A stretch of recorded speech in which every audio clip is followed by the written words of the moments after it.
Bricks and Minifigs is your one-stop shop for all things LEGO. Hit the link below to find a store near you. Hey everyone, Joshua Hanlon here at BrickSlopes in Salt Lake City, and today we're taking a look at this massive LEGO Star Wars layout. We've got 3 of the builders with me here, so if you want to introduce yourselves, and then we'll jump on in.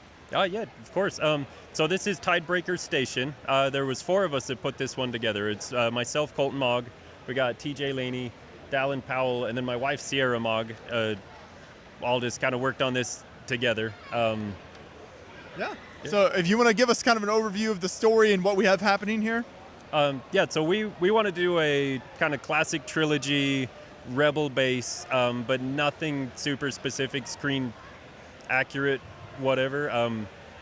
We wanted to take kind of full creative liberty with just whatever colors, direction we wanted to do. We wanted water, we wanted a feel of like the Yavin base, so it's just kind of whatever we could go with from that and then incorporate what we love about Star Wars. So specifically, like I've always really been drawn to the Y-Wing design, so it's like I would love to make some Y-Wings.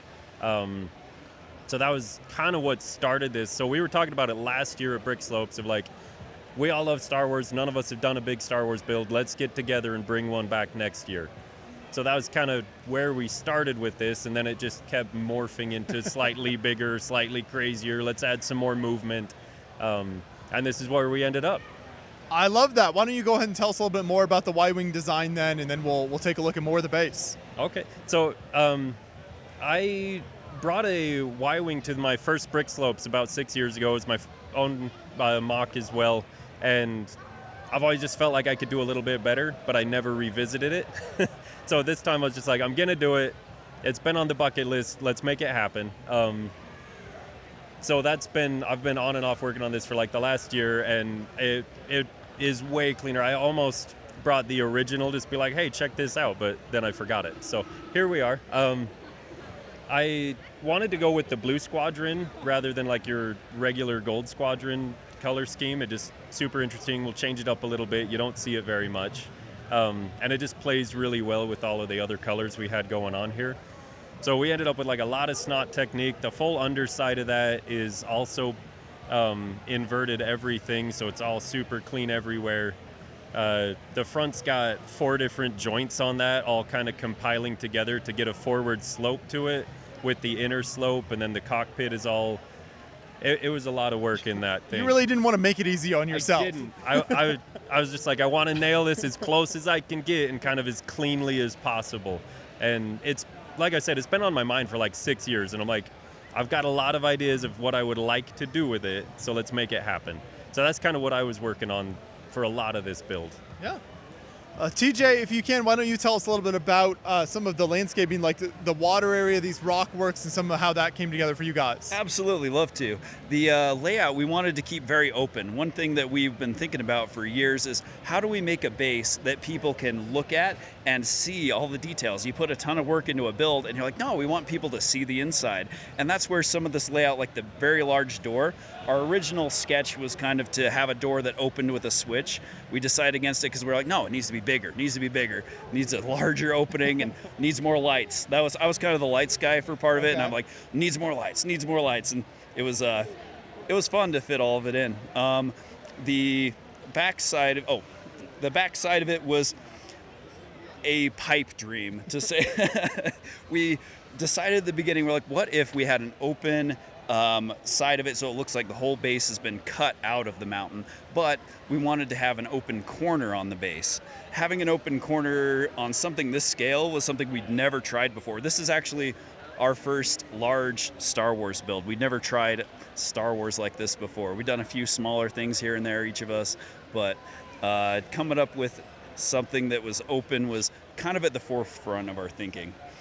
Yeah. So take us through a little bit more of the detail back here in this section if you can, and then also just how you support this thing structurally, because this open corner means that there's a huge chunk of this without any support over here.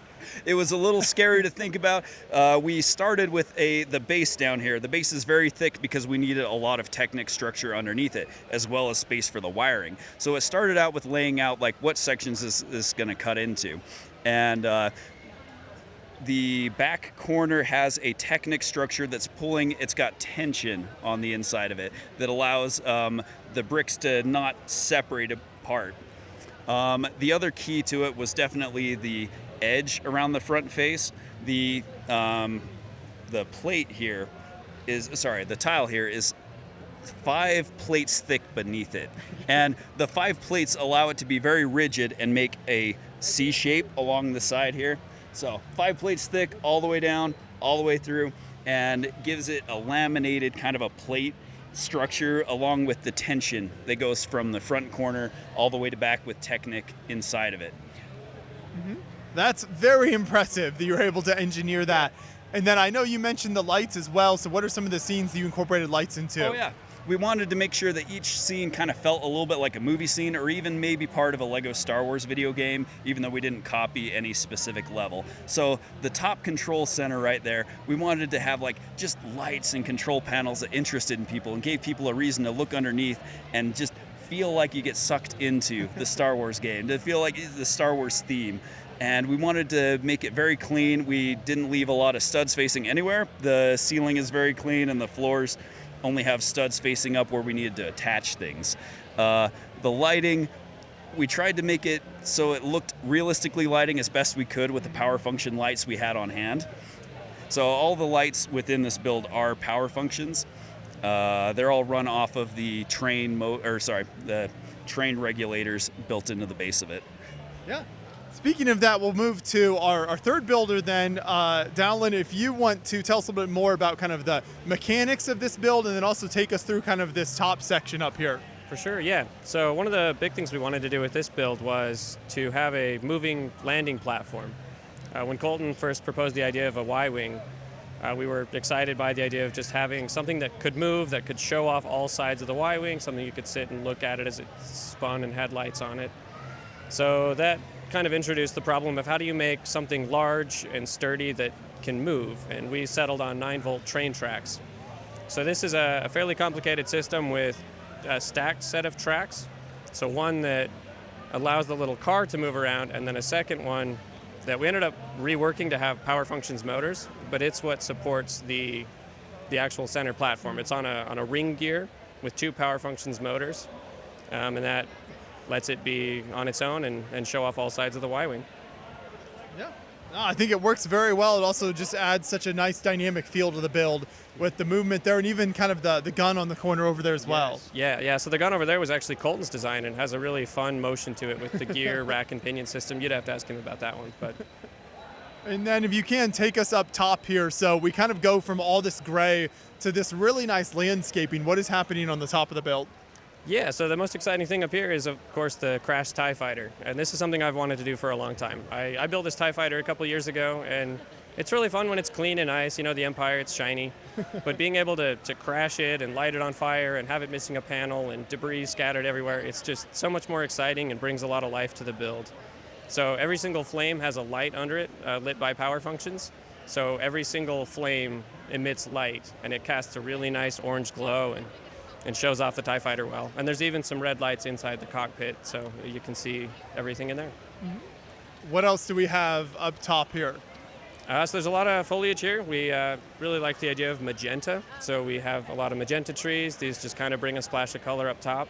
And one of the ideas we had was to do kind of a little semi-hobbit hole up top. So there's a little bit of some farmers and some Corellian hounds, and it just, again, adds more life to the build and little Easter eggs to find. And it's all within the Star Wars universe and all time appropriate and consistent within the universe. And it's just fun. Absolutely. If we can, Colton, do you want to take us back to this side over here and kind of tell us about what's happening in this section? Of course, yeah. So we started initially with kind of a smaller little landing opening here, and then TJ was just like, no, this has got to be big and open. And then Dallen was like, well, we need a big, cool ship that'll match it then. So he created this just beautiful organic shape to this opening here, and then Dallen created the ship that goes with it. So that was kind of both these guys, and then I was super excited about the interior on this one. So this is where we started on this build. We worked our way up here. We started on the bottom floor, and it really started coming together. We got really excited at that point. and just kept going. So we just kept going on the underside. I don't know if you can realistically see in there very well, but the floor underneath that one is actually built in 4 different directions, all snot techniques with the lights integrated into them, which was quite a engineering feat. TJ took a lot of that one on as well. It's been a lot of fun, and so a lot of this was just late night building, hanging out, having fun. One of us would be working on one section and we'd get a little frustrated on it and just be like, I don't know where this is gonna go, and somebody else would always be just like jumping in like, no, I've got an idea, I know how to do that, let me take that over, you work on what I'm doing. So just really fun to get everybody else's ideas on stuff as we kept going with it. That's such a cool collaborative process. So you were all working on this in the same physical space the whole time? Yep. Okay. Yeah, this was all built together. It's actually all built on my kitchen table. So yeah, it's been just a big party for the last 5 months almost, just once or twice a week. And then the last 2 weeks we'd spend almost every day. We're just like, we got so much more to do. We got to keep going. Yeah. And one of the interesting things here is how you've like upscaled some of the stuff on the back side here. So how did that come together for you guys?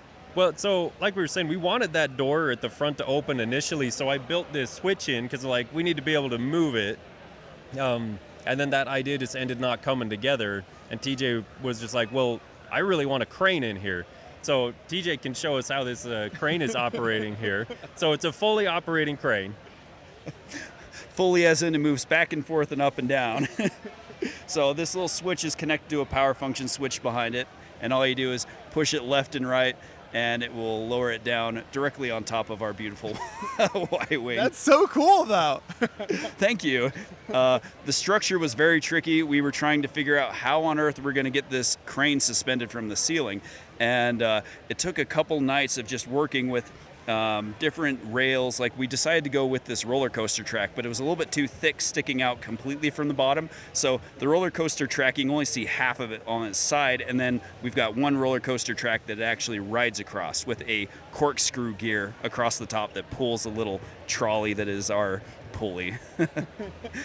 And then you also had like these kind of larger upscaled elements here. Oh yeah, we knew we were going to need the train regulators in order to power this thing. And we said, you know what, we don't want to just leave them outside of the build. We thought, what if we tried to build them into the side, make this big gray wall more interesting?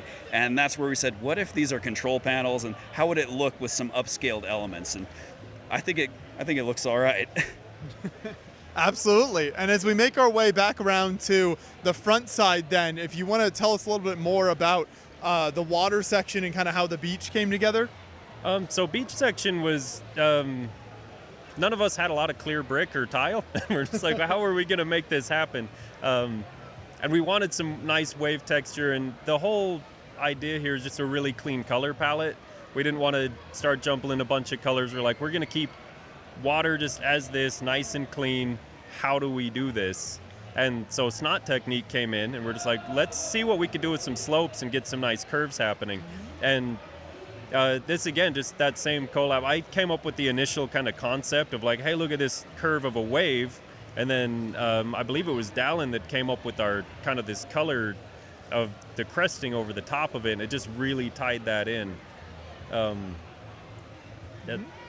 Yeah. No, that it turned out very nice. So it's really cool to see, like, you guys have tackled so many different things here with both like the gray bunker element, the Y-wings, the movement, and then obviously just this fantastic landscaping throughout is really cool. So I'll come back over to Dallen here. If you can, tell us a little bit more about kind of the walkway and the what you see from the front here. We haven't really touched on that too much. Yeah. So when we were building this, we did a lot of rock wall, a lot of dark gray, and one of the challenges with that was just trying to find ways to break it up. So we have all these little edges with olive green and just splashes of color. And having these balconies and walkways and everything that connects every room to every other room, you can get from anywhere in the base to anywhere else in the base. And it makes sense as an actual architectural layout. And so having these little observation balconies, it's very defensive, and it also just looks really cool. Colton's the one that came up with the idea to use these upside-down ladders as a handrail balcony. And so we actually used that down on the landing platform as well, and it just tied the whole thing together, and And using sand blue as an accent color really it brings it all so much together. There's little splashes of sand blue all over, different parts, different techniques, and it just feels cohesive because we all built it together, all in the same place at the same time. And then when you guys actually got this out to the show here, TJ, how long did it take you guys to set this all up? What was that process like? Oh, it took all day. It was a lot of making sure all the seams came together the way that we designed it to. We hadn't seen it all together until we brought it to the show. So it was a lot of pushing bricks together, fixing the seams, trying to make it all come together. The plants weren't able to travel with it, so we had to put all the plants on afterwards. Yeah. No, that turned out very nice as well, though. That plant life and the incorporating that into the rock work kind of adds some great elements to it. So the whole thing is just amazing here. Thank you all so much for all of your work on the layout, and I appreciate you taking us through it.